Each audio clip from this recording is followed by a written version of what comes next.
यो हो बहसको साथमा नेपाल टेलिकमको 4G नै पर्फेक्ट छ। नेपाल टेलिकम राष्ट्रको सञ्चार।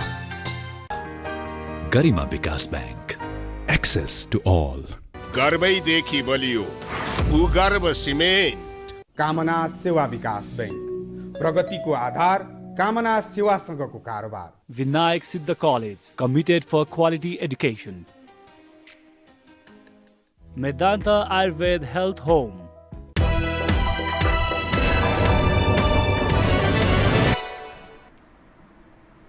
नमस्कार, यो बहसमा म यहाँहरूलाई हार्दिक स्वागत गर्दछु। जीवराम भण्डारी। आज यहाँहरू सामुन्ने उपस्थित हुनुहुन्छ पम्फा भुषाल। उहाँ स्थायी समिति सदस्य हुनुहुन्छ नेपाल कम्युनिस्ट पार्टी नेकपाकी ललितपुर 3बाट निर्वाचित प्रतिनिधि सभा सदस्य। अनुभवले पनि खारिएकी तत्कालीन नेकपा माओवादीले प्रारम्भ गरेको 10 वर्षे जनयुद्ध, उहाँहरू जनयुद्ध भन्नुहुन्छ, त्यो जनयुद्धमा पुरै समय व्यतीत। आज म पम्फा भुषालसँग त्यो विगतदेखि वर्तमानलाई जोड्ने प्रयत्न गर्नेछु। नेपालको राजनीतिक इतिहासमा कम्युनिस्ट हौँ भन्नेहरूलाई पहिलो पटक नेपाली जनले झन्नै 2/3 बहुमत निकटको अवस्थामा पदार्पण गराए। तर यहाँसम्म आइपुग्दा स्पष्ट बहुमत निकटको अवस्थाको यो राजनीतिक तस्बिर यो हेर्दाखेरि अब तत्कालीन नेकपा माओवादी केन्द्र र नेकपा एमाले बीच भएको एकता, अब यो एकता कता कता एकीकृत ढङ्गले अघि बढ्न नसक्ने तस्बिर देखा पर्दैछ भन्ने मानिसहरूको यस्तो बुझाइ हुन थाल्यो। म आज पम्फा भुषालसँग अब हुन्छ कि यसले ल्याउने परिणाम मूलत लडाईँ पार्टीभित्रको आन्तरिक लडाईँ के को उपज, विश्लेषणात्मक र सूचनामूलक ढङ्गले कुराकानी गर्नेछु। सर्वप्रथम म उहाँलाई स्वागत गर्छु। स्वागत छ यहाँलाई। अब म कहाँबाट सुरु गरेँ भने आम जिज्ञासा, आज पार्टीको सचिवालय बैठक, भोलि स्थायी समितिको, भनिएको छ 25 गते केन्द्रीय समितिको बैठक, छिनोफानो हुन सकेको छैन। के खोजेको, कहाँ जान खोजेको, के हुने, कसलाई फाल्न खोजेको, कसलाई ल्याउन खोजेको, यावत प्रश्न यही भित्र मात्रै केन्द्रित छ। सैद्धान्तिक हो भन्ने पनि त्यस्तो पनि देखिँदैन। पार्टीभित्रको आन्तरिक लडाईँ, व्यवहारिक हिसाबले कतिपय सवाल उपर विविध प्रश्न छ। कार्यकर्ता निराश छन्। नेपाली जनमा उकुस मुकुसको अवस्था छ। यो के कसरी बुझ्ने, मैले यहीँबाट सुरु गरेँ अनि त्यसपछि म अरू विषय क्रमशः उठाउनुहोस् कृपया। निश्चितै हो, हाम्रो देशको कम्युनिस्ट आन्दोलनका दुई विपरीत धारहरूको बीचको एकता मान्छेले परिकल्पना गरे भन्दा फरक थियो। तर नेपाली जनताको चाहना थियो र दुईटै पार्टी एक हुन् भन्ने आकाङ्क्षा थियो। एक ढङ्गले हाम्रो कम्युनिस्ट आन्दोलनको वस्तुगत आवश्यकता थियो, किनकि फरक धारबाट आएर पनि अनि यही संविधान जो नयाँ निर्मित भएको संविधान, त्यसको कार्यान्वयन र त्यसबाट समाजवाद उन्मुख कार्यदिशा अवलम्बन गर्दै समाजवादतिर जाने कुरा पार्टीको राजनीतिक कार्यदिशा मात्रै होइन, हाम्रो संविधानले पनि निर्दिष्ट गरेको। त्यसो भएपछि एउटै खालको नीति योजना कार्यक्रम भएको हामी फरक धारबाट आए पनि त्यसपछि कि त एउटाले अर्कोलाई निल्नु पर्थ्यो। जस्तो 64मा माओवादी हाबी भयो, 70मा आउँदा फेरि एमाले अलि ठुलो भयो, गर्दाखेरि के थियो कि मिल्नु पर्थ्यो।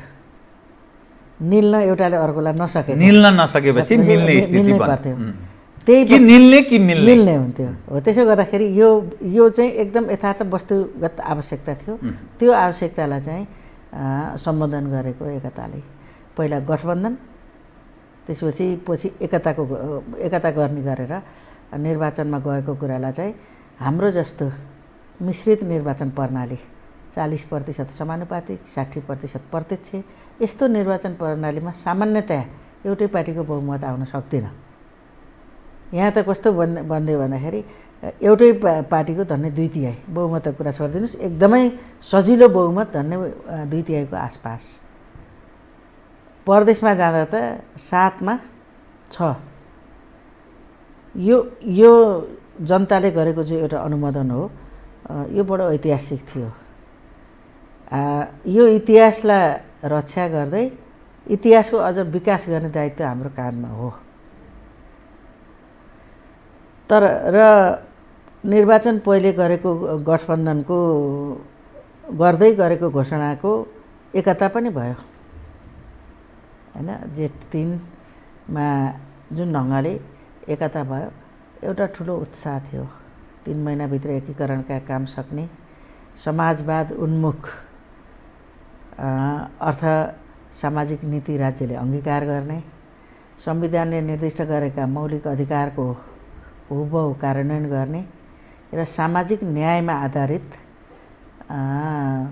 मतलब वितरणको प्रणालीद्वारा जनताको जीवनस्तर माथि उठाउने र समाजवादतिर जाने, यो हाम्रो उद्घोष थियो। पहिले नै तय गरिएको घोषणा थियो। हाम्रो चुनावी घोषणापत्रमा यो कुरा उल्लेख गरिएको थियो। तर कार्यान्वयनमा जाँदै जाँदै जाँदै गर्दाखेरि चाहिँ भन्ने र गर्नेमा चाहिँ हाम्रोमा फरक भयो। 3 महिनामा पार्टी एकीकरण गर्ने भन्यो, 3 वर्ष पुग्नलाई हाम्रो एकीकरणको प्रक्रिया सकिएको छैन। हाम्रो एउटा विशिष्टता थियो पार्टी एकीकरणको कि 2 अध्यक्षात्मक प्रणाली। सुरुमा एकताको घोषणा गर्दा आलो पालोको विधि थियो। घोषित ढङ्गले बैठकहरू आलो पालो अध्यक्षता गर्ने, सञ्चालन गर्ने र अनि सहमतिबाट महाधिवेशन सम्पन्न गर्ने थियो।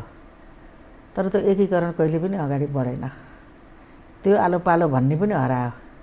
हुँदा हुँदा सरकार पनि आलो पालो आधा आधा भन्ने थियो, त्यो आधा अवधि पनि सकियो। प्रचण्डजीले नै तपाईँ नै अनि हैरान भन्नु र प्रचण्डजीले के भने अब 5 वर्ष तपाईँ सरकार चलाउनुहोस्, म चाहिँ पार्टी चलाउँछु भनेर गत वर्ष मङ्सिर 4 गते उहाँले पुरानो समझदारी लाई चाहिँ छोडिदिनु भयो। त्यसपछि माघमा केन्द्रीय समितिको बैठक बस्यो। यस्तो राम्रो बैठक बस्यो। प्रचण्ड कार्यकारी अध्यक्षका रूपमा पहिलोचोटि सबै अब हामी भिन्न धारबाट आएका पार्टीभित्र पनि विभिन्न प्रवृत्तिहरू सबैलाई यस्तो ढङ्गले समन्वय गरेर केन्द्रीय समितिको बैठक सञ्चालन भयो र त्यति बेला राष्ट्रियताको विषय बडो महत्त्वपूर्ण विषय बनेर उठेको थियो। एक मत मतलब बनेर बैठक अगाडि बढ्यो। त्यसले गर्ने कार्यान्वयनका जे नीति योजना कार्यक्रम थिए, बैठकका भोलिपल्ट त्यो हराइहाल्यो। चैत पुग्दाखेरि यो कोभिडको महामारी आयो। त्यसपछि लकडाउनतिर गयो देश। अब त्यसले प्रभाव पारेको स्वास्थ्य र अरू अर्थ सामाजिक क्षेत्रमा पारेका तात्कालीन प्रभाव र दीर्घकालीन, यो अहिले अब झन्डै 1 वर्ष हुँदैछ, 10 महिना भयो ठप्प भएको मान्छेको जीवन प्रक्रिया। अब त्यसको सामना गर्ने बेलातिर पार्टी एकीकृत भएर जाने, जनताका प्रतिनिधि निकायहरू सबै एकदम क्रियाशील हुने र यो राष्ट्रिय महासङ्कट पार्टी र सरकार मात्रै होइन, यो देशमा क्रियाशील भएका सबै राजनीतिक शक्तिहरूलाई समेत एकताबद्ध गरेर हामी त्यसको सामना गरेर जाने जे गर्नु पर्थ्यो। ठिक त्यो बेला चाहिँ पार्टी विभाजनको अध्यादेश एकाएक आयो वैशाख सुरुमा। त्यसपछि त्यसले चाहिँ अब पार्टीमा चाहिँ एउटा शङ्का आशंका भुइँचालो जस्तो लियो। हामी थाई समितिका 20 जना सदस्यले, तपाईहरु कसैलाई केही जानकारी छैन कसैलाई छैन, नेताहरूलाई त छैन, एकदम समकक्षी अध्यक्ष, एकदम उच्च तहको कमिटी सचिवालय कतै पनि छलफल भएन पार्टीमा र मन्त्रीमण्डलले निर्णय गरेर लगेका 2 मिनेटमा राष्ट्रपतिले त्यसलाई जारी गरिदिने चाहिँ स्थिति बन्यो। हामी आश्चर्यचकित भयौँ। हाम्रो निम्ति त्यो असह्य एउटा पीडाको विषय पनि बन्यो र हामी एकदम फोन गरेर अनि 20 जना सचिवालय सदस्यले चाहिँ तुरुन्त त्यसलाई खारेज गरियोस् र छलफलका निम्ति बैठक भनेर हामीले माग गर्यौँ। हाम्रो विरोध, समग्र पार्टीको विरोध र बाहिर पनि प्रतिपक्षी लगायत सबै आम जनताको विरोध भएपछि फेरि 3 दिनपछि त त्यो खारेज फिर्ता भयो। तर बैठक चाहिँ हामीले माग गरेछौँ। वैशाखदेखि बैठकै नबस्ने एउटा खालको समस्या भइरह्यो र बल्ल बल्ल साउनतिर गएर एउटा बैठक सुरु के भएको थियो। अनि बैठककै बिचमा फेरि पार्टी दर्ताको प्रक्रिया सुरु भयो। नेकपा एमाले नामको हामीले विघटन गरेर, नेकपा माओवादी केन्द्र नेकपा एमाले विघटन गरेर नेपाल कम्युनिस्ट पार्टी नेकपा बनाएको झन्डै सभा वर्ष पनि हुँदै थियो। फेरि नेकपा एमाले नामको फेरि पार्टी त्यहाँ दर्ता भयो। निर्वाचन आयोगमा दर्ता भयो बैठकै बिचमा।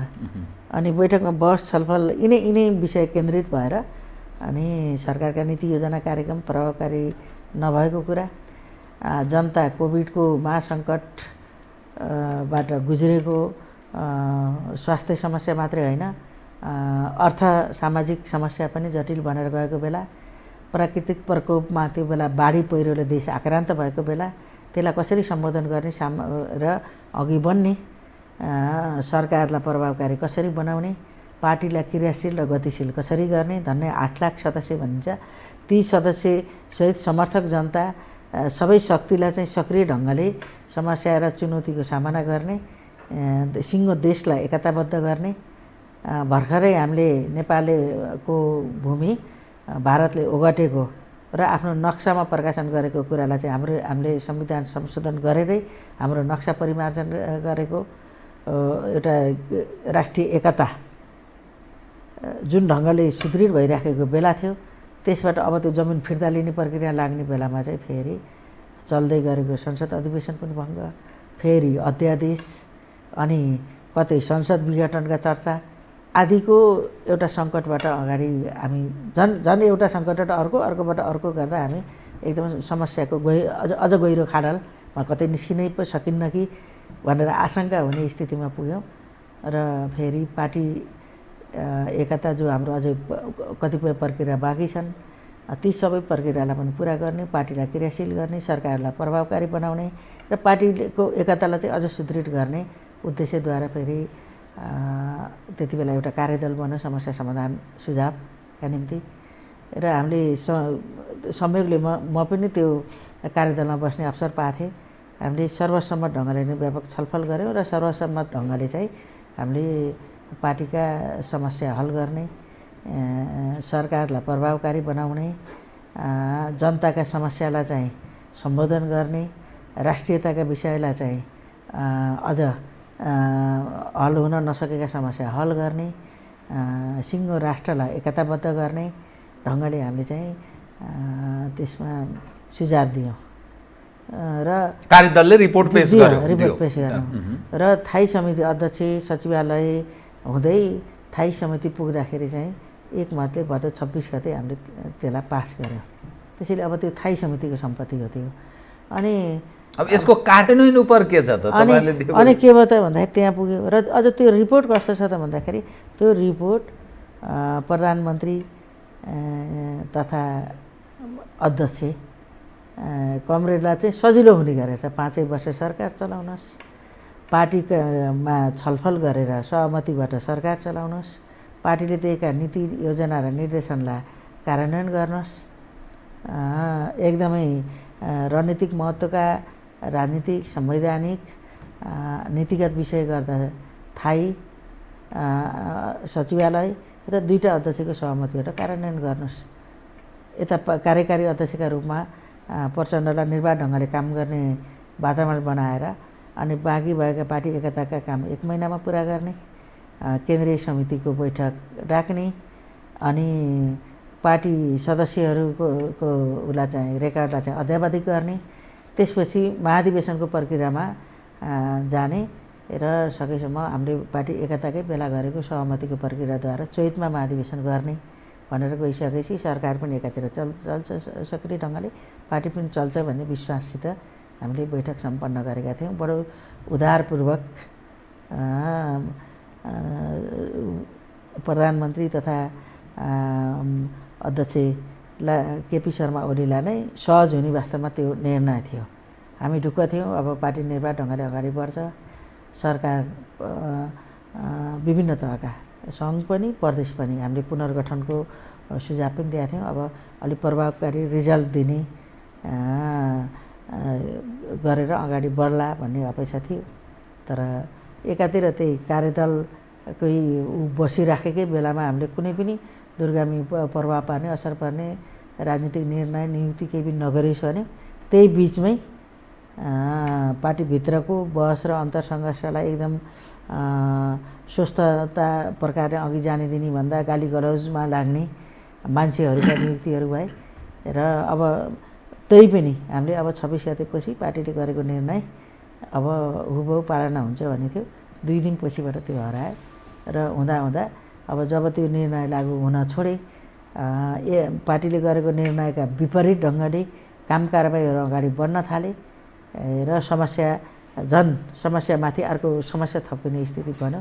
अब फेरि बैठक बस्ने समीक्षा गर्ने र अघि बढ्ने यही हो हाम्रो विधि, अर्को त केही हुन्न। यो मूलत अहिले पार्टीभित्रको जो झगडा देखिन्छ नि, मैले झगडा भन्ने भाषा प्रयोग गरेँ, यो के सैद्धान्तिक कि भागभण्डाको कुरो हो कि किनभने पार्टी सञ्चालनको जिम्मेवारी कार्यकारी अध्यक्षको हैसियतले प्रचण्डजी, सरकारको जिम्मेवारी प्रधानमन्त्री केपी शर्मा ओली, किनभने कार्यकारी पनि भएको हुनाले एज अ एक्जिक्युटिभ अथोरिटी उहाँलाई फ्री ह्यान्ड छोडिदिनु पर्ने भन्ने कुरा यो अलिकति नमिल्दो जस्तो कुरा देखियो। यो समस्या के हो बताइदिनुहोस् त। यो समस्या झट्ट हेर्दा त विधिमा देखिन्छ, किनकि यो सरकार नेकपाको सरकार हो, नेपाल कम्युनिस्ट पार्टीको सरकार हो। नेपाल कम्युनिस्ट पार्टीको घोषणापत्रमा जनताको मत लिएर अनि नेपाल कम्युनिस्ट पार्टीले दल नेता बनाएर दल नेताका रूपमा सरकार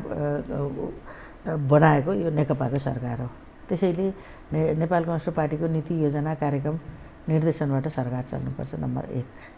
पार्टीको निर्देशनमा सरकार चल्नुपर्छ, नीति योजना र आवश्यक बेलामा चाहिँ निर्देशनकै बेलामा चल्नुपर्छ हैन।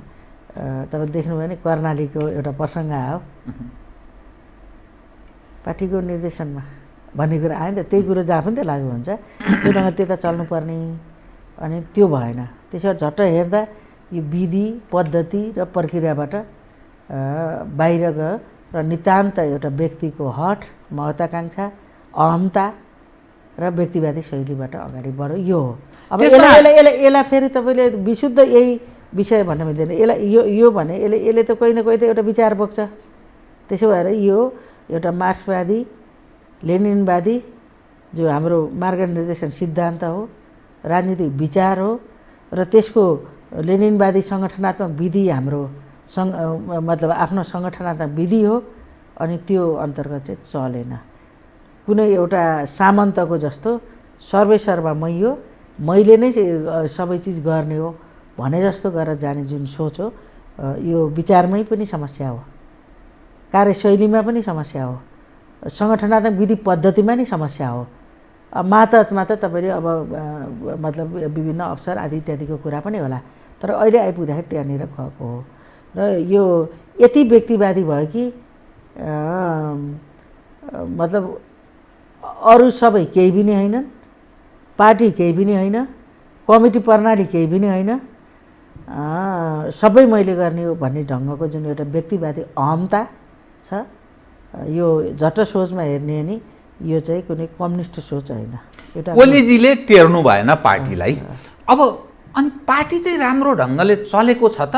त्यो बाँकी त्यो एकीकरणको प्रक्रियादेखि लिएर कमिटीहरूलाई चुस्त दुस्त बनाउने यावत यी जनका समस्या, सङ्गठित सदस्यहरूको अथवा क्रियाशील बनाउने कार्यकर्ता जनलाई त्यो सबै त्यो चाहिँ छ त? ओलीजीको मात्रै समस्या होइन, त्यही त छैन त। पार्टी पनि हाम्रो गतिशील छैन भनेपछि दोष दुवैको छ। होइन, दोष होइन। यहाँ कस्तो छ भने हामीले एउटा विशिष्ट खालको सहमति गरेर हामीले के बनायौँ भन्दा 2 अध्यक्षात्मक प्रणाली बनायौँ। पहिला आलो पालो गऱ्यौँ, आलो पालोवाले अलिक मिलेनै के हो भनेर अनि हामीले चाहिँ एउटाले सरकार एउटाले पार्टी हेर्नुहोस् भन्यो। तर हामीले के गर्यौँ त भन्दाखेरि पार्टीको बैठक बस्दाखेरि 2टा अध्यक्षको सहमति हुनुपर्ने र त्यो सहमतिबाट महासचिवले एजेन्डासहित बैठक डाक्नुपर्ने भनेर राख्यो। अब बैठक डाक्नै मान्नुहुन्न, एउटा पार्टीका अध्यक्षले मात्रै बैठक डाक्न मिल्दैन हाम्रो। तब त तपाईँले देख्नु भएन, बैठक डाक्न डेलिगेसन बिहान बालुवाटार, भोलि बेलुका बालुवाटार, पर्सि बिहान बालुवाटार, मतलब दैलो धाउने जस्तो एउटा स्थिति बन्यो होइन, बैठक डाकौँ भन्नलाई। अनि त्यो पनि नभएपछि सचिवालयका बहुसङ्ख्यक सदस्यले अध्यक्षसहित लिखित ढङ्गले चाहिँ बैठक बसौँ, स्थितिको समीक्षा गरौँ, स्थायी समितिका निर्णय लागू भएनन्, पार्टी अगाडि बढ्न सकेन, सरकार प्रभावकारी हुन सकेन, त्यसैले यसको छलफल र समीक्षा गर्न बैठक बसौँ भन्नलाई 2 पेजको निवेदन हाल्नु पर्यो। तपाईँले नकारात्मक ढङ्गले भन्ने हो भने बिन्ती पत्र हाल्नु पर्यो। र त्यसमा चाहिँ विधान अनुरूप आवश्यक कारबाही गर्नु भनेर बडो एउटा नोकरशाहले जस्तो महासचिवलाई चाहिँ तोक लाउने काम भयो र अझ बैठक डाक्दै नडाक्ने एउटा स्थिति बनाऊ। यही नै हाम्रो एउटा महासङ्कट हो।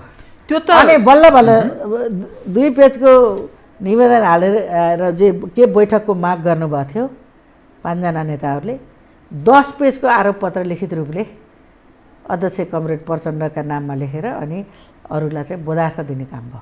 बैठक डाके मार्फत 10 पेजको आरोप पत्र तपाईँहरूले पनि हेर्नु भएको छ, पढ्नु भएको छ। अब अहिलेको आइटीको सुविधाको दुनियाँमा त सबैतिर छ। मेरा सामुन्ने छ यो तपाईको ओलीजीको यो। अनि त्यसले गर्दा के भयो त भन्दाखेरि 10 पेजको आरोप पत्र अब त बाध्य जाउँ भयो नि त। त्यसको खण्डन पत्र पनि लेख्न पर्यो 7 पेजको। त्यसपछि बैठकलाई विषय केन्द्रित गरेर बहस अब चलाउनुपर्छ। हाम्रो वैचारिक राजनीतिक हिसाबले, सङ्गठनात्मक हिसाबले, विधिका हिसाबले, कार्यशैली र हिसाबले र अब चाहिँ हामीले पार्टीमा यी समस्याको के हो त प्रवृत्ति, त्यसको किटान र त्यसको समाधान गर्ने हिसाबले भनेर फेरि 19 पेजको राजनीतिक प्रतिवेदन जब बैठकमा प्रस्तुत भयो, अब त्यसको प्रत्युत्तरमा चाहिँ 38 पेजको प्रस्ताव पनि आयो। अब अहिले के हो त भन्दाखेरि यसलाई फेरि नराम्रो कुरा भन्नु नराम्रै भएको छ। किनकि सबै चिज एक ठाउँ आएपछि सबै समस्याहरू यहाँ सतहमा प्रस्तावका रूपमा लिखितका रूपमा जब आए, अब त्यसको एउटा बहिर्गम छलफल गर्ने र अनि पार्टीले विधि पद्धति प्रक्रियाद्वारा समस्या हल गर्ने हामी ठिक ठाउँमा आछौँ यति बेला। अब यो ठिक ठाउँबाट कोही दायाँ बायाँ गर्नुहुन्न। आज सचिवालयको बैठक बस्नुपर्छ, भोलिबाट स्थायी समितिको बैठक बस्नुपर्छ, 25 गते केन्द्रीय समितिको बैठक बस्नुपर्छ र हामीले हाम्रो समस्याको पुरै हामीले एक्सरे जस्तै गर्नुपर्छ समस्याको समाधान गर्न। अब अहिले त एक्सरे माथि किन होइन, सिटी स्क्यान एमआरआई समेत आइसकेको छ। अझ त्योभन्दा पनि अझ मतलब एकदमै मान्छेको स्वास्थ्य समस्या हल गर्न त्योभन्दा पनि अझ सूक्ष्म ढङ्गले मसिनो ढङ्गले चाहिँ समस्या पहिचान गर्ने जुन टेक्नोलोजी स्वास्थ्य विज्ञानका क्षेत्रमा आएको छ, ठिक त्यस्तै हामीले पार्टीमा पनि अहिले एकदम सूक्ष्म ढङ्गले समस्याको गहिराइसम्म गएर त्यसलाई चाहिँ एकदम उजागर गर्ने, त्यसपछि समाधानको बाटो अगाडि खोज्ने एउटा महत्त्वपूर्ण ठाउँमा आएका छौँ। अब यो ठाउँबाट कोही पनि दायाँ बायाँ गर्नुहुन्न, यति कुरा। अन्ततोगत्वा के त बहुमतमा जाने हो यो? तपाईँले जुन एउटा ठिक भाषा प्रयोग गर्नुभएको थियो प्रारम्भमा, हामी निल्न पनि नसक्ने, त्यस कारणले हामी मिल्ने परिस्थिति बन्यो, मिल्नै पर्ने थियो, ठिकै भयो। तर अब यहाँ आइपुग्दा अब के गर्न खोजेको के बताइदिनुहोस् त। किनभने बहुमतीय अल्पमतीय प्रणालीबाट के निर्णय गर्नु पर्यो, सहमति हुने अरू त्यति महत्त्वपूर्ण कुनै पक्ष केही देखा पर्दैन। यस्तो हुन्छ के गर्ने त? हाम्रो कम्युनिस्ट पार्टीमा चाहिँ एकदम आत्मसमीक्षा भन्ने हुन्छ होइन, आत्मसमीक्षा गर्ने, आत्मालोचना गर्ने, समस्या जोमा जहाँ छ अनि त्यसपछि त्यसलाई सच्याउने, हामीले त्यसलाई रूपान्तरण भन्छौँ। त्यसैले यो बैठकमा चाहिँ बडो राम्रो बहस हुन्छ, त्यो सङ्घर्ष हो। हामी एकतामा थियौँ, गएको स्थायी समितिले हामीले एउटा एकता कायम गऱ्यौँ। पार्टी सर्वसम्मत हुनु भनेको त एउटा राम्रो एकता कायम भएको हो। तर फेरि हामी सङ्घर्षमा आयौँ, समस्या पैदा भयो, त्यो हामी अन्तर्सङ्घर्षमा छौँ। अब हामी चाहिँ के हो त भन्दाखेरि त्यसमा रूपान्तरण गर्ने हो। नयाँ आधारमा पार्टी एकता कायम गर्ने, एकता सङ्घर्ष रूपान्तरण, नयाँ आधारमा नयाँ एकता पार्टीमा कायम गर्ने हो। अस्तिको स्थायी समितिको हामी एउटा ढङ्गको एकता गऱ्यौँ, तर त्यसले फेरि हामीलाई जटिल समस्यामा लैदियो। अब फेरि हामी सङ्घर्षमा छौँ र अब सङ्घर्षबाट फेरि हामी एकतामा जान्छौँ। तर त्यो अभ्यास हेर्दा एकतातर्फ उन्मुख जस्तो देखिँदैन। होइन, त्यो एकता कुनै लोलोपोतो हुन्न, त्यो एकता कुनै चोचोमोचो हुन्न, त्यो एकता रूपान्तरण हो। कमजोरी सबैमा होलान्, मुख्य समस्या मुख्य नेतृत्वमा हुन्छ, त्यसपछि त्यसको सोपान क्रममा हाम्रोमा पनि समस्या हुन्छ। ममा पनि समस्या छ, म कुनै दुधले नुहाएको मान्छे होइन। यो समस्यामा अहिले पार्टीमा जुन समस्या पैदा भएको छ मेरो पनि हिस्सा होला, मैले पनि त्यसलाई आत्मसात गर्छु, त्यसलाई मैले स्वीकार्छु र आफूले रूपान्तरण गर्ने मैले प्रतिबद्धता व्यक्त गर्छु। हो, हामी अहिले त्यही ठाउँमा छौँ र त्यसले हामीलाई चाहिँ एउटा नयाँ आधारमा नयाँ एकतामा पुर्याउनुपर्छ। यो बैठकले रूपान्तरण नै अहिलेको विधि हो, अब अर्को कुनै विधि हुन्न। हामी रूपान्तरणको विधिमा जान्छौँ, बहस छलफल रूपान्तरण, नयाँ आधारको हामी नयाँ एकता गर्छौँ र भदौ 26को भन्दा नयाँ उचाइको एकता गरेर बल्ल हाम्रो पार्टी अगाडि बढ्न सक्छ, पार्टीले नेतृत्व गरेको सरकार अगाडि बढ्न सक्छ। ओलीजीले के गर्ने अब यो अलि छिनोफानो नै गरौँ, किनभने यो लाखौँ दर्शक हेरिरहनु भएको छ। तपाईँ पार्टीको महत्त्वपूर्ण जिम्मेवारीमा रहेको व्यक्ति, अनुभवले निखारिएको व्यक्ति, यत्रो खतरा मोलेर यो राजनीतिक यात्रालाई निरन्तरता तपाईँ जोड दिइरहनु भएको छ। ओलीजीको जिम्मेवारी के रहने, अब प्रचण्डजीको के रहने, बहुमतीय र अल्पमतीयको जहाँसम्म प्रयत्नको कुरा गर्दा केही दिन अगाडि सचिवालय बैठक यो शेर्पाजीले बस्न दिएको घरमा, त्यही पार्टीको नेपाल कम्युनिस्ट पार्टी नेकपाको त्यहाँ बैठक बस्न खोज्दा ओलीजीले आइदिनु भएन। त्यसपछि फेरि हिस्सा परेर फेरि उही ठाउँमा गएको यो तस्बिर पनि देखा पर्छ। यावत हेर्दा निर्णय गर्न सक्ने अवस्थामै पदार्पण गर्छ भन्ने अर्थ लाग्दैन र भोलि स्थायी समिति बैठक बस्छ, 25 गते सेन्ट्रल कमिटीको बैठक बस्छ भन्ने कसैलाई विश्वास छैन। म चाहिँ फेरि विश्वास छु, किनकि त्यही मात्रै अनि मतलब आवश्यक विधि हो। बैठकभन्दा अर्को विधिद्वारा चाहिँ समस्या हल हुन सक्दिनँ। साइडमा गृहकार्य गर्ने, सहमति सहकार्य गर्ने, आफ्ना आफ्ना गल्ती कमजोरी स्वीकार्ने र अनि त्याग गर्ने, रूपान्तरण हुने एउटा महानता नेताहरूले देखाउनुपर्छ। तर जे उहाँहरूले गरे पनि अन्तिममा त्यसको निर्णय त कमिटीगत निर्णय हुन्छ। त्यहाँ भनेको के, प्रधानमन्त्री ओलीजीले राजीनामा गर्नुपर्छ प्रधानमन्त्रीबाट भन्ने निष्कर्ष पनि गर्नुपर्छ। यो कुनै वंशानुगत पद होइन, जन्मजात पद होइन, जनताले दिएको अभिमत पार्टीले निर्वाचन गरेर पठाएको। अब यो अभ्यासको म अलिकति कुरा गरेँ। हिजो विद्यार्थीहरूको अलग्गै भेला भयो। त्यो भेला के भनिएको छ भने प्रचण्ड पक्षीय र माधव नेपाल पक्षका विद्यार्थीहरूको भेला भयो। त्यसमा शीर्ष नेतृत्वको उपस्थिति भयो, गडगडाहट तालिका साथ। ओली पक्षका विद्यार्थीहरूको सहभागिता रहेन। यसले के देखाउँछ भने अभ्यास के भइरहेछ भने पार्टी विभाजनमा जाँदैछ भन्ने अभ्यास। मैले हिजोको भेलालाई बेस बनाएर यहाँले उल्लेख गरेको विद्यार्थीको भेलामा म पनि पुगेको थिएँ। तपाईँ हुनुहुन्थ्यो, अष्टलक्ष्मी साक्य थियो, हामी विद्यार्थी पूर्व नेताहरू हुनुहुन्थ्यो। हामी त्यहाँ गर्थ्यौँ के को लागि भन्दा पार्टीमा सङ्घर्ष छ, पार्टीमा अन्तर्विरोध छ, एक ढङ्गले पार्टी सङ्कटमा छ। त्यसैले यो समस्या र सङ्कटको समाधान गर्न पार्टी एकताबद्ध बनेर गएर अझ सुदृढ एकता कायम गर्नुपर्छ। तपाईँ त्यसमा लाग्नुहोस्, दबाब दिनुहोस् होइन। पार्टी कुनै पनि हालतले दायाँ बायाँ गर्न पाइन्न। व्यक्तिभन्दा पार्टी ठुलो हो, व्यक्तिभन्दा सङ्गठन ठुलो हो। त्यसैले पार्टी एकतालाई चाहिँ अझ सुदृढ गरेर अगाडि जाने कुरामा चाहिँ तपाईँहरू लाग्नुहोस्। दबाबका लागि त्यो भेला गरे, त्यो जनमत तयार गर्नुहोस्। उहाँहरूमा अन्यले थाहा थियो के गर्ने भन्ने थियो। पार्टी एकतालाई नयाँ आधारमा अझ अगाडि बढाउने, सुदृढ पार्टी एकता कायम गर्ने र अगाडि बढ्ने कुरामा तपाईँहरू लाग्नुहोस् भनेर हामीले साथीहरूलाई निर्देशन दिएका छौँ। यति थियो हिजोको। किनकि यहाँ धेरै प्रकारका भेला बालुवाटार भइराखेका छन्, धेरै प्रकारका भेलाहरू उपत्यकामा भएका छन्। अहिले मैले नाम लिन चाहन्न। कतिपय ठाउँमा भौतिक भेला भएका छन्, कतिपय ठाउँमा भर्चुअल भएका छन्। आफै प्रधानमन्त्री तथा पार्टी अध्यक्ष सहभागी बनेर भर्चुअल भएर पार्टीका घोषित कार्यनीति कार्यदिशाभन्दा फरक ढङ्गले फेरि प्रतिष्ठानहरू मार्फत हामीले स्थगन गरेर महाधिवेशनमा बहसमा ल्याउने भनेका जबजका पक्षमा कोच भएको छ। अहिले टेक्नोलोजीको सुविधा छ। भर्चुअल मिटिङहरू प्रदेश स्तरका विभिन्न मातहतका जनवरीय सङ्गठनका भएको कुरा चाहिँ हामीले सुनिराखेका छौँ। अनि के हो त भन्ने साथीहरूको थियो। अरू जे गर्नुहोस्, तर पार्टी एकता अहिलेको आवश्यकता हो।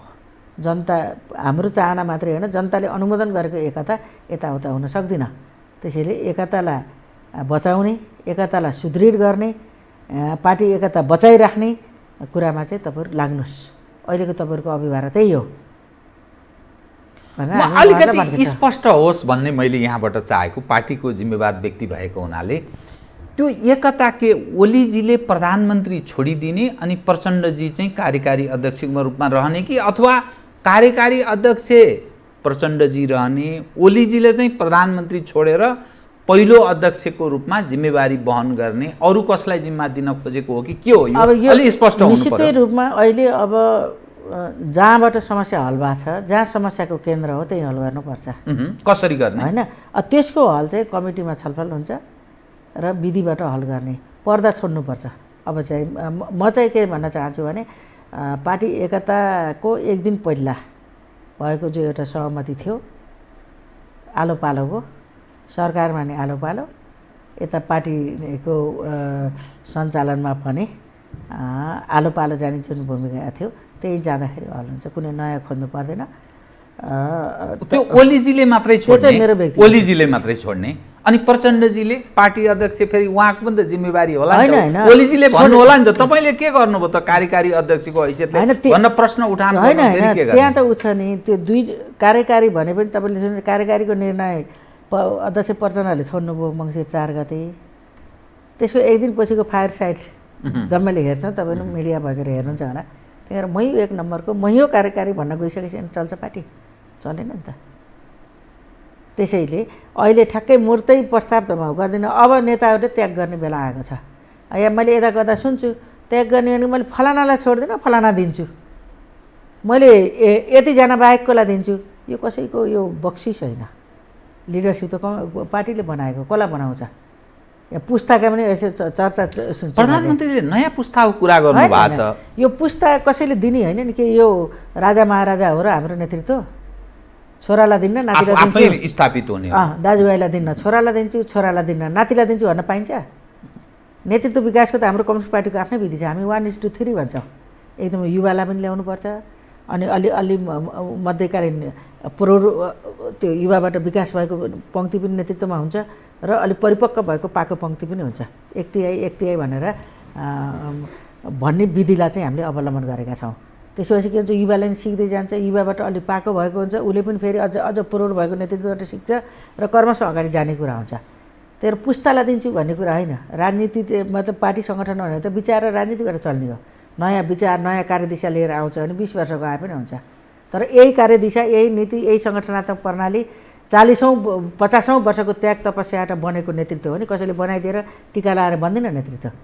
विचार, राजनीतिमा गरेको योगदान अनि त्यसको कार्यान्वयन अनि त्यहाँबाट गरेको नेतृत्व क्षमताको विकास गरेर लिने कुरा हो। एकै दिनमा कसैले दिएर कोही बन्दैन। आज मलाई कसैले टिका लाएर अर्को कसैले टिका लाएर बन्ने कुरा होइन।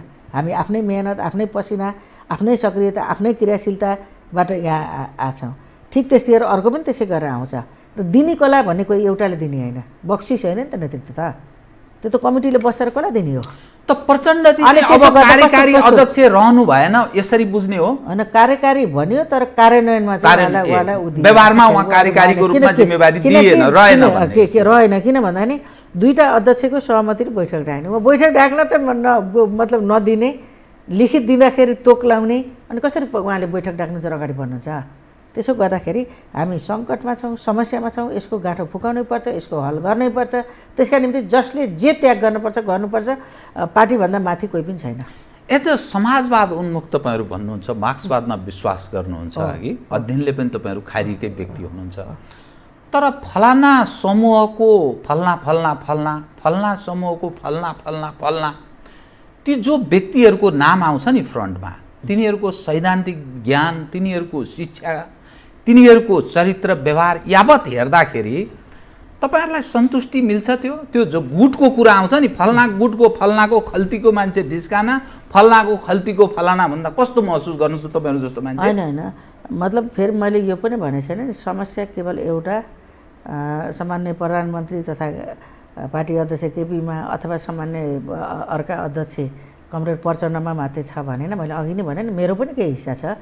त्यसो गर्दाखेरि हाम्रो आफ्नो सोच्ने तरिका, हामीले आफ्ना जिम्मेवारी पुरा गर्ने तरिका, हाम्रा जीवन व्यवहार र आचरणका कुरा, हाम्रा संस्कार र संस्कृतिका कुरामा हामी केही बिग्रेका छौँ। रूपान्तरण सबै हुनुपर्छ। हामीले जुन सिद्धान्त, जुन वर्गको प्रतिनिधित्व गर्छौँ, हामीले त्यससित तादात्म्यता मिल्ने खालको हाम्रो जीवन व्यवहार र आचरण हुनुपर्छ। जनतामा प्रश्न उठेको छ। त्यस अनुरूपको तनुरूपको भएन, भएको छैन। होइन, हामी केही बिग्रेका छौँ सबै। त्यसो गर्दा माथिदेखि तलसम्म, किनकि मान्छेले माथिबाट त हो सिक्ने। जस्तो व्यवहार जस्तो आचरण माथिबाट देखिन्छ तल त्यही जाने हो। तपाईँले कार्यकर्ता हेर्नु नेताले यसो कस्तो कपाल स्टाइल छ, कस्तो लुगा स्टाइल छ, तल सिक्दै सिक्दै जान्छ र त्यही गर्छ। हेर्नुहोस् कस्तो हाउभाउ गर्छ, त्यसलाई पनि सिक्ने कोसिस गर्छ उसले। राम्रो भयो त राम्रो सिक्छ, राम्रो छैन त उसले पनि नराम्रो सिक्छ नि त। त्यसैले हाम्रो सिङ्गो पार्टीलाई पनि रूपान्तरण चाहिएको छ। तर सबभन्दा बढी रूपान्तर चाहिँ सबभन्दा माथिको नेता, त्यसपछि हामी जस्तै बिचको, अनि तलसम्म चाहिँ सबैलाई रूपान्तरण चाहिएको छ। त्यसो भएर यो बैठकमा हामीले धेरै बहिगम विषय, अब एक ठाउँ मात्रै समस्या छैन कि पार्टी सरकार मोर्चा जबसम्म सबैतिर समस्याले हामी ग्रस्त छौँ।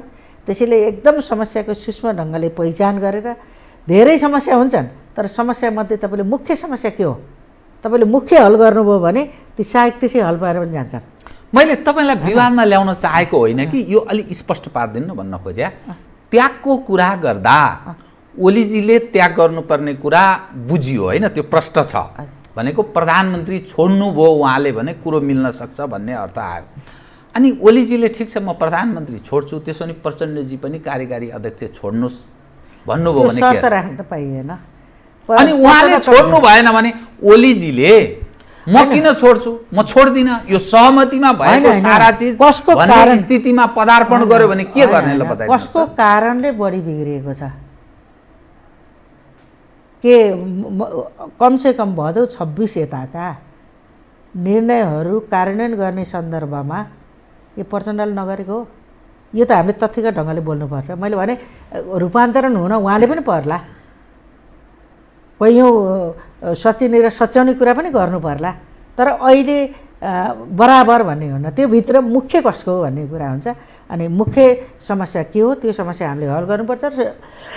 मुख्य समस्या हल गर्दा कैयौँ सहायक समस्या स्वतः हल भएर जान्छन्। नभएका समस्यालाई पनि हामीले किटान गरेर यो हल गर्नुपर्छ भनेर हामी सोपान क्रममा सबभन्दा माथिको मुख्य समस्या, त्यसपछिको मुख्य समस्या, त्यसपछिको मुख्य, हामी सोपान क्रममै समस्याको हल गर्नुपर्छ। अब म यहाँलाई फेरि अलिक स्पष्ट, अलिक किन दर्शक अलिक क्लियर हुन् भनेर, स्पष्ट हुन् भनेर, अब आज सचिवालयको बैठक छ, बहुमतले एक खाले निर्देश गर्ने प्रयत्न होला नि होइन। त्यहाँबाट स्थायी समितिमा जाने भयो, त्यहाँबाट पार्टीको केन्द्रीय समितिमा जाने भयो। ओलीजीले यी जे कुराहरू आउँछ नि, खास गरी प्रधानमन्त्री छोड्ने कुरा मान्नु भएन भने के बहुमतबाट निर्णय गर्ने भन्न खोजेँ कि मैले, अलिक क्लियर होस् भन्न खोजेँ। एज अ पम्पा भुसाल के भन्नुहुन्छ? सकेसम्म हामीले सहमतिबाटै हल गर्ने हो, राम्रो बहस छलफल गरेर सर्वसम्मत ढङ्गले उहाँले ऐच्छिक ढङ्गले छोड्ने स्थिति बनाउने होइन। त्यो बनला, त्यहाँ जहाँ बहस हुन्छ छलफल हुन्छ के निर्देशन दिन्छ देला सर्वसम्मत निर्देशन दिने कुरा पनि अथवा छलफलबाट सहमतिमा पुग्ने कुरा होला, त्यो सबभन्दा राम्रो भयो। हामीले खोजेको नि त्यही, हामी महाधिवेशनसम्म एकताको एउटा विशिष्ट प्रक्रियाबाट अगाडि बढेर महाधिवेशन समेत सकेसम्म सहमति एउटा भनेर हामीले भनेछौँ। हुँदै भएन, पार्टी चल्दै नचल्ने, सरकारले बाटो बिराउने, हामी ठुलो हेरेर बस्ने भयो भने चाहिँ विधिबाट अगाडि जाने कुरा हुन्छ। मेरो यो व्यक्तिगत विचार हो। त्यसो त आज थाई समिति बस्दैछ, बल्ल सचिवालयमा आउँदा मैले औपचारिक हिसाबले कमिटीमा आफ्ना विचार राख्ने र पार्टीलाई अगाडि बढाउने, सरकारलाई चाहिँ सही बाटोबाट प्रभावकारी जनसेवा र राष्ट्रसेवा गर्ने सरकारको रूपमा अगाडि लिएर जाने, हाम्रो घोषित समाजवादका उन्मुख अर्थात् समाजवादका आधार तयार पार्ने अर्थ सामाजिक नीतिलाई अगाडि बढाउने कुराबाट जानुपर्छ भन्ने चाहिँ मलाई लाग्छ। अब जुन ठाउँमा तपाईँहरू पदार्पण गर्दै हुनुहुन्छ, अब यसो म राजनीति हामी पोलिटिकल पनि स्मेल गर्नुपर्ने हुन्छ नि, हामी पनि दुवै खाले तपाईँहरूका कुरा पनि सुन्छौँ, अर्को पक्षको नि। यावत हेर्दा पार्टी एकीकृत ढङ्गले जान सहज छैन भन्ने निष्कर्षमा म पुगेको छु। म कस्तो लाग्छ तपाईँलाई? होइन, म चाहिँ जानुपर्छ भन्ने ठान्छु। जस्तो अहिलेको बहस, यदि तपाईँले यो परिकल्पना तपाईँले पूर्व माओवादी पूर्व एमाले भन्ने बहस भएको के हुन्थ्यो भन्न सक्नुहुन्थ्यो होला। अहिले बहस चाहिँ के हो त भन्दाखेरि मतलब पार्टीभित्रको गलत चिजको विरोध गर्ने र गलतलाई सही भन्नेहरूको बिचको छ। त्यसमा यो पक्ष त्यो पक्ष भनेर त्यो पूर्वतिर जाने छैन। जसलाई बनाउन बहुत धेरै कोसिस गरेको छ।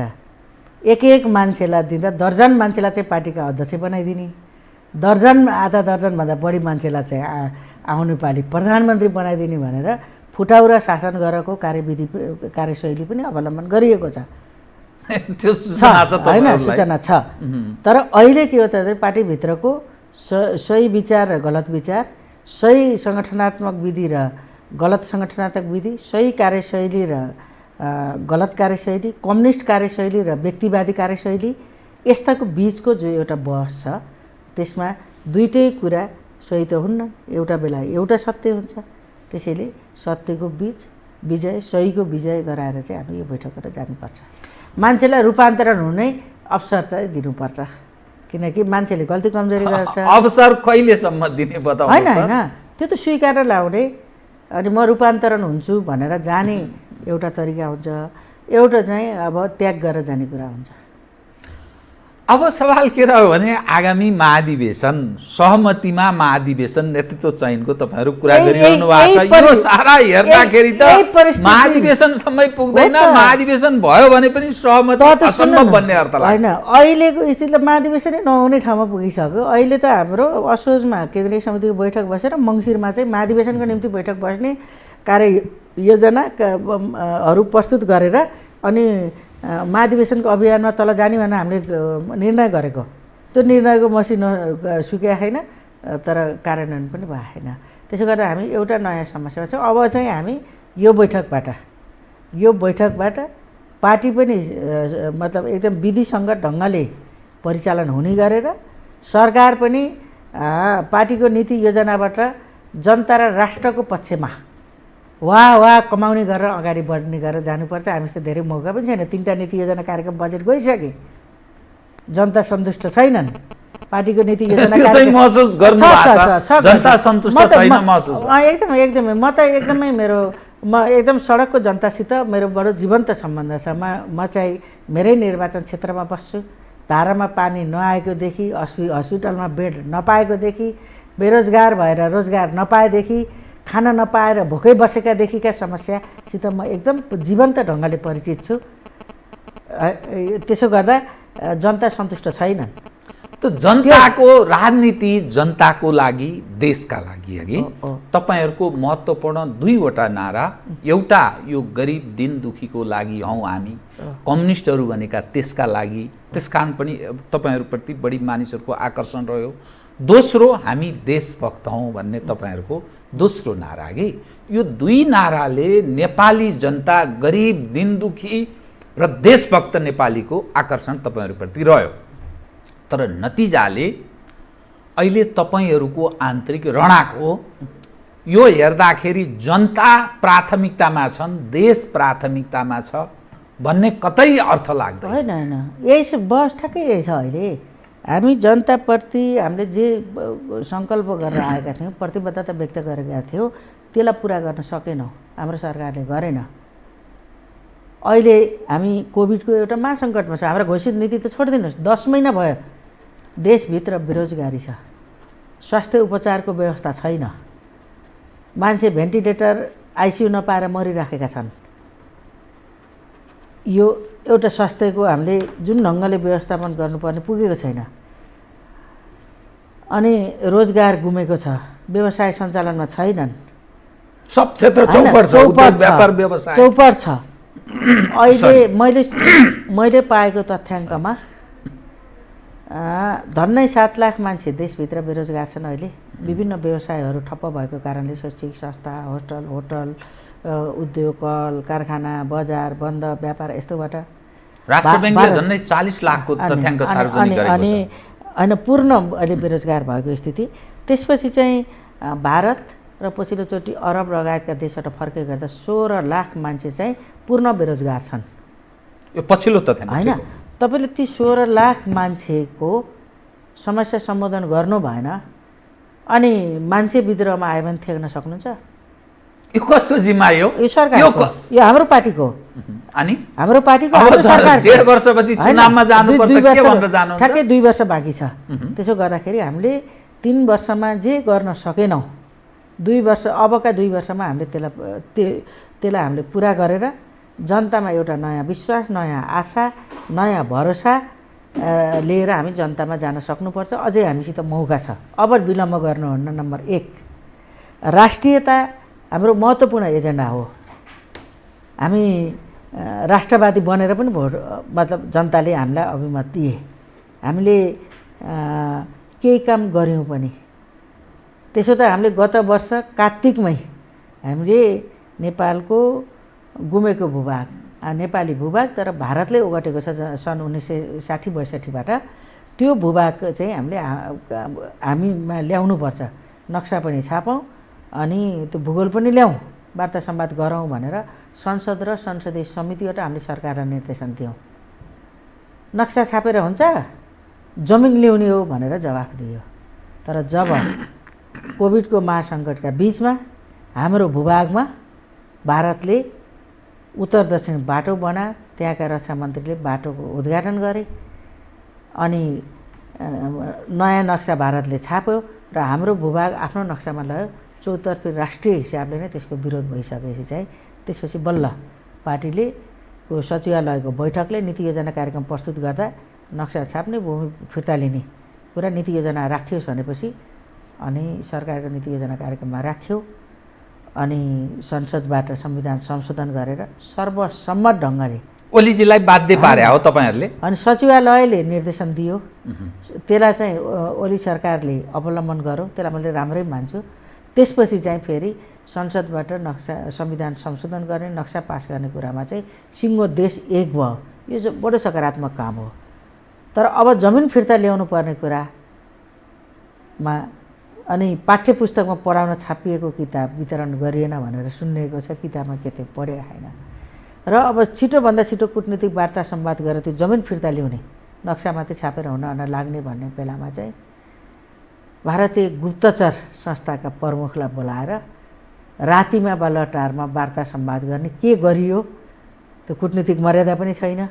राजनीतिक मर्यादामा त्यो एउटा रहेको प्रमुख र हाम्रो देशको प्रधानमन्त्रीको प्रोटोकल एउटा होइन। त्यो प्रोटोकललाई पनि मेन्टेन नगरिकन परराष्ट्रका कर्मचारी राखेर विदेशी भेट्नुपर्ने त्यो पनि छैन। अनि के वार्ता र छलफल भयो भन्ने जनतामा पनि छैन। पार्टीमा भेट्नु पूर्व छलफल पनि छैन। भेटेपछि के भयो भन्ने कुरा पनि छैन। अब सुन्न आए अनुसार चाहिँ के सूचना छ त्यो? अब विभिन्न सूचनाहरू छन् होइन। अब त्यो हामीले माग गरिरहेछौँ। यो बैठक चाहिँ हामी त्यही माग चाहिँ हामीले विभिन्न सुनेका छौँ, विभिन्न कुरा। अब त्यहाँ चाहिँ जमिन फिर्ता लिने कुरै हुन्न। अब फेरि अहिले पछि जुन भारतका थल सेनाका प्रमुख चिफ नरवाडे नै नेपालले आफ्नो जमिनमा अतिक्रमण गरेर बाटो बनाइएको छ, त्यो रोक्नुपर्छ र उही हामीले लिम्पियाधुरासम्मको कालीसम्मको जग्गा फिर्ता पाउनुपर्छ भन्दै थियौँ। चीनको उक्साटमा नेपालले गरेको भनेर बोल्ने एउटा सुरक्षा निकायको कुनै राजनीतिक नेतृत्वले होइन, राज्यको राजनीतिक नेतृत्वले होइन, सुरक्षा निकायको थल सेनाको प्रमुखले बोल्ने त्यो गम्भीर आपत्तिको कुरा थियो। त्यो माफी मगाउनु पर्थ्यो, त्यो भनाइलाई फिर्ता लिन लाउनु पर्थ्यो। तर लिएर हामी कहाँ रहेको एउटा परम्परागत राणाकालबाट रहेको त्यो मानार्थ हुने भन्नेमा लिएर चाहिँ एकदम सरकार प्रमुख, राष्ट्र प्रमुखले मतलब एकदम सम्मान दिने काम भयो। खोइ त राष्ट्रियता कमसेकम त्यो त फिर्ता लिनु पर्थ्यो र बोलाउने। जनताको विषयमा पनि त्यहाँ चुकेको देखियो, राष्ट्रियताको सवाल पनि चुक्दै गयो सरकार भन्ने तपाईँको भनाइ। बिल्कुल। हामीले अब यो बेला पार्टीले ठुलो हेरेर बस्नुहुन्न, पहल कदमी लिनुपर्छ र जनताको हित, राष्ट्रिय स्वाधीनता, स्वतन्त्रता र भौगोलिक अखण्डताको संरक्षण गर्ने कुरा नै अहिलेको हाम्रो प्राथमिकतामा पर्छ। त्यसैले अब पार्टीले हेरेर बस्नुहुन्न, हामीले त्यसको हल गर्नुपर्छ। विधिबाट जोसुकै चल्नुपर्छ, चाहे पार्टी होस् चाहे सरकार होस्, विधि पद्धति प्रक्रियाबाट चल्नुपर्छ। पार्टीभन्दा माथि कोही पनि छैन। यहाँ यता कता महाधिवेशनले चुनेको भन्ने चर्चा पनि सुनिन्छ। सबैलाई चुनेको महाधिवेशनले। तर हामीले त के गर्यौँ, 2टा महाधिवेशनले चुनेका पार्टीहरूलाई विघटन गऱ्यौँ र नयाँ पार्टी नेपाल कम्युनिस्ट पार्टी नेकपा निर्माण गरेका हौँ। त्यही भित्र हो हामी सबै। चाहे अध्यक्ष हुनुहोस्, चाहे स्थायी समितिका सदस्य हुनुहोस्, सचिवालय हुनुहोस् या केन्द्रीय समितिका, सबै त्यसका माता थियो। र हामीले पुराना त्यस अथवा चाहिँ पुराना पार्टीसम्म जो पूर्व पार्टी थिए उनीहरूका तल वडादेखि इकाइसम्मका सबै संरचना हामीले भङ्ग गर्ने निर्णय गऱ्यौँ र अहिले त्यहाँ पुनर्गठित गर्ने कुरा नहुँदाखेरि एकदम भद्रकोल छ। 8 लाख पार्टी सदस्य भनिएको छ। कमिटी चाहिँ धेरै ठाउँ चाहिँ परिचालित भएको छैन। त्यसैले पार्टी पनि एकदमै अब सङ्कटमा छ। पार्टी सदस्यहरूमा निराशा छ। त्यसैले अब हामी चाहिँ यो स्थितिलाई चाहिँ कति पनि विलम्ब नगरेर अन्त गरेर अब क्रियाशील पार्टी, सक्रिय पार्टी, जलाउँदो बलाउँदो 8 लाख पार्टी सदस्य जसका अरू 50 लाख समर्थक जनता छन्, ती सबैलाई चाहिँ हामीले एकैचोटि एउटा अभियानात्मक रूपमा अगाडि बढाएर 3 वर्षमा हुन नसकेका राम्रा काम पनि भएछन्। 3 वर्षमा राम्रा नि छन्। फेरि मैले यो नभएको म एकदम एकात्मक ढङ्गले मनोगत ढङ्गले भन्न चाहन्न। म भौतिकवादी हो, म द्वन्द्ववादमा मान्छु। भएका राम्रा काम पनि छन्, तर गर्न छुटेका काम, बिग्रेका काम छन्। ती सबैलाई चाहिँ हामीले बडो छोटो समयमा पुरा गरेर 2 वर्षमा चाहिँ हामीले एकदम रेलको गति, आजभोलिका छन् नि एकदम उच्च गतिका रेलका गतिमा, जेटका गतिमा हामी अगाडि बढ्यौँ भने हामीले बिगारेका कामलाई सपार्न सक्छौँ, नगरेका कामलाई सम्पन्न गर्न सक्छौँ, नयाँ काम गरेर चाहिँ हामी नयाँ ठाउँमा पुग्न सक्छौँ। अब त्यो अभिभार चाहिँ हाम्रो कागमा आएको छ। म 2 विषय तपाईँसँग उठान गरेँ। एक, प्रधानमन्त्री ओलीले के भन्नुभयो भने म माथि बाह्य शक्ति मलाई समाप्त पार्न लागि परेको छ। विगतमा पनि चीनसँग मैले व्यापार तथा पारवाहनको सम्झौता गरेँ, तत्पश्चात मलाई निकाल्ने प्रयास भयो। त्यसबेला हामी अप्ठ्यारो अवस्थामा थियौँ, मैले छोड्ने स्थिति बन्यो। कालापानी, लिपुलेक, लिम्पियाधुराको नक्सा जारी पश्चात फेरि यहाँ दिल्ली र काठमाडौँकै 5 तारे होटलहरूमा मेरै साथीहरू मिलेर म माथि तानाबुना बुनिरहेका छन्। पार्टीभित्रैको नेतृत्व पङ्क्ति लागेका छन्। यो सारा हेर्दा ओलीजीलाई निकाल्न अन्तर्राष्ट्रिय तागत लागेको छ भन्ने अर्थ लाग्छ। यो बिल्कुल तपाईँले जे कुरा भन्नु होइन, उहाँले भनेको कुरा तर मैले भने आंशिक हिसाबले के भने नेपालमा कम्युनिस्ट पार्टीको 2टा ठुला कम्युनिस्ट पार्टीको एकता भएर एउटा ठुलो कम्युनिस्ट पार्टी बन्नु, जनताको मतद्वारा 2/3 भन्दा बढी मतलब जनमत प्राप्त गर्न, यो कुरा चाहिँ विश्वभरिका र नेपालभित्रका नि प्रतिक्रियावादीहरूलाई, प्रतिगामी शक्तिहरूलाई चाहिँ सही छैन। उनीहरूले त्यो मनोगत इच्छा राख्दा होलान्। हामी त्यो पुरा हुन दिन्नौँ।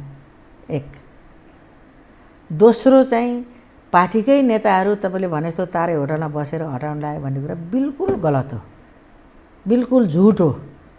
पार्टीका नेताले त पार्टीकै बैठकमा बसेर यहाँ कमजोरी भएको छ, यो राम्रो काम भएको छ, यी काम हुन सकेका छैनन्, यी काम चाहिँ कमजोरी भएछन् भन्ने कुरा पार्टीभित्रै कमिटीमा राखेका छन्। अनि आफ्ना कमजोरी ढाकछोप गर्न अनि स्याला भनेर कुखुरा चोर्ने जस्तो यो उखानसित तादामेता गर्छ, यो चाहिँ सत्य होइन। एक। अहिले पनि लागेका होलान्।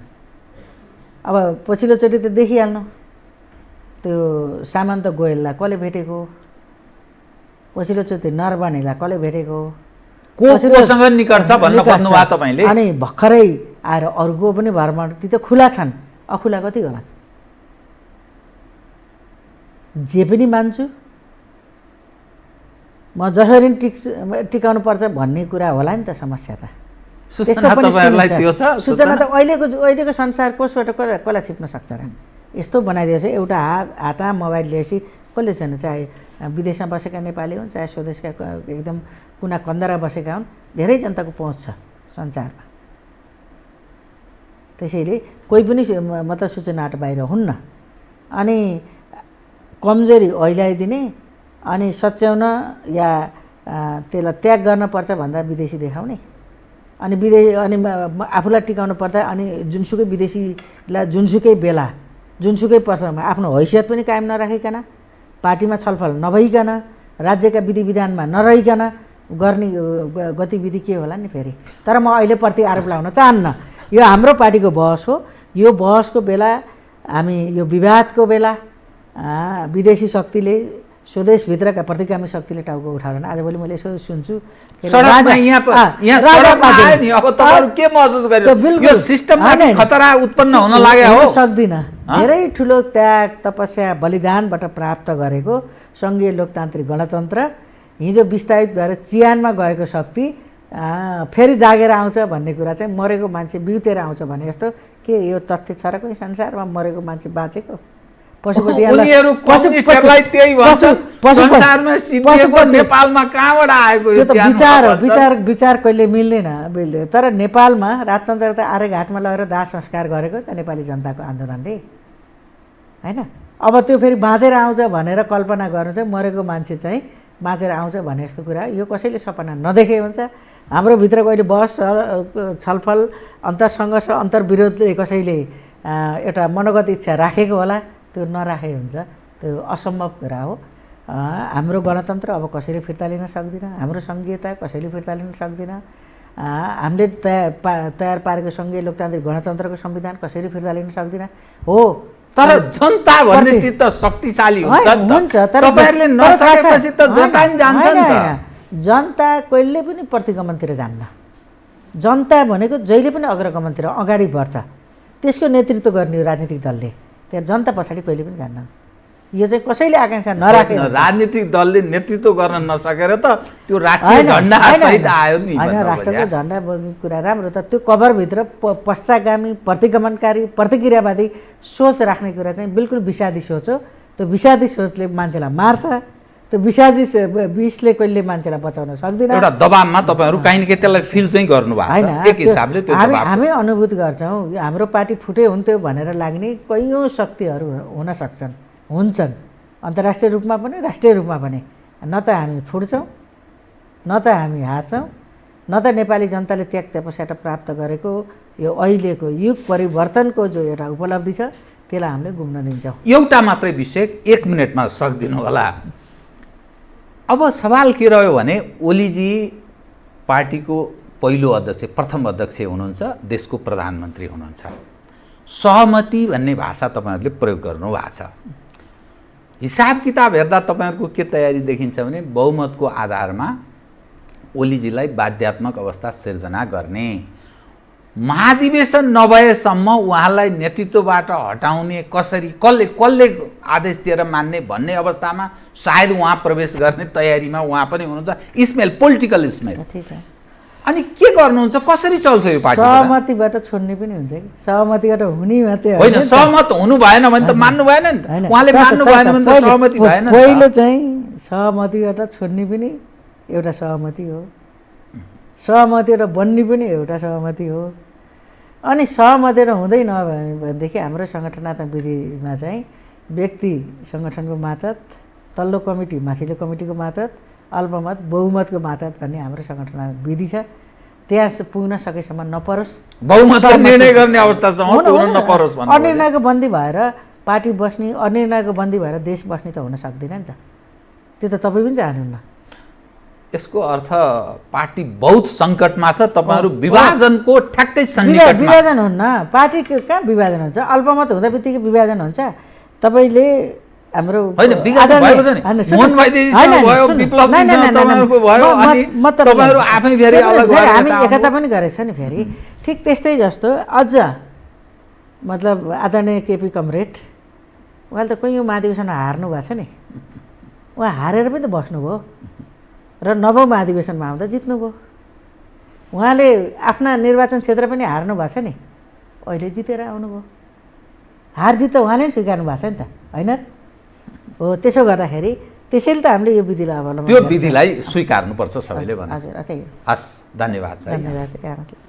आदरणीय दर्शकवृन्द, उहाँ हुनुहुन्थ्यो पम्फा भुषाल, नेपाल कम्युनिस्ट पार्टी नेकपाको स्थायी समिति सदस्य तथा प्रतिनिधि सभा सदस्य ललितपुर 3।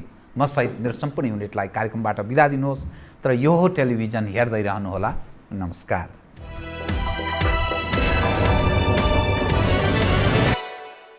यो हो बहसको साथमा नेपाल टेलिकमको 4G नै पर्फेक्ट छ। नेपाल टेलिकम, राष्ट्रको सञ्चार।